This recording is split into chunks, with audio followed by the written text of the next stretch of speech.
আজকের পর্বে দেখা যাচ্ছে যে সুইটি বলছে দিদিমণি বাড়িতে আসলেই তাকে মনে করানোর চেষ্টা করতে হবে, তাহলে মনে করলেই তার ব্রেন স্ট্রোক হয়ে মারা যাবে। ডাক্তার এই কথাই তো বলেছিল, এটা বলছে। আর অন্যদিকে বাড়ির সবাই চেষ্টা করছে কিভাবে পর্ণাকে এই বাড়িতে রাখা যায়। আর এ মনে মনে সুইটি মনে মনে চিন্তা করছে যে কিভাবে পর্ণাকে বাড়ি থেকে বার করে দেওয়া যায়। ইতিমধ্যে পর্ণা দত্ত বাড়িতে এসে উপস্থিত হলো। বাড়ির সবাই বেশ চিন্তিত হয়ে গেল যে ওর সঙ্গে কিভাবে কথা বলবে। পর্ণা দেখে বেশ চেনা চেনা লাগছে বাড়িটাকে। কিছু মনে করার চেষ্টা করলে ওর মাথা ব্যথা শুরু হয়ে যাচ্ছে। মমিতার বর বলছে তুমি বেশি টেনশন করো না, তাহলে সবাই বুঝে যাবে যে তুমি কি কাণ্ড ঘটিয়েছো।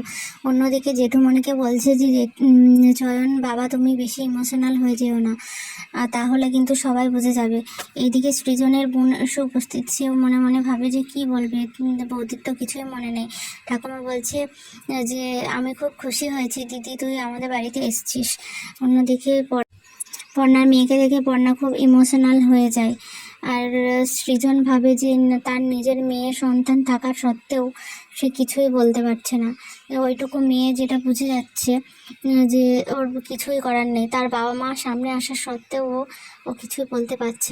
সুইটি ভাবছে কিভাবে পর্ণার ক্ষতি করা যায়, এই চিন্তা করছে। আর জেঠু জেঠিমণি পর্ণাকে বলছে যে পর্ণা আর তুমি আর তোমার ভাই দুজনেই চলো, একটু ফ্রেশ হয়ে থাকবে, ফ্রেশ হয়ে এসে তারপরে সবার সঙ্গে কথা হবে।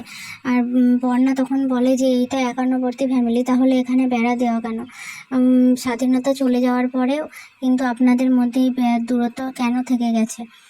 পর্ণা বেশ খুশি হয়ে যায়। অন্যদিকে ক্যালেন্ডার দেখে পর্ণা চিন্তিত হয়ে যায়। পর্ণার চিন্তা দেখে সবাই বেশ চিন্তিত হয়ে পড়ে।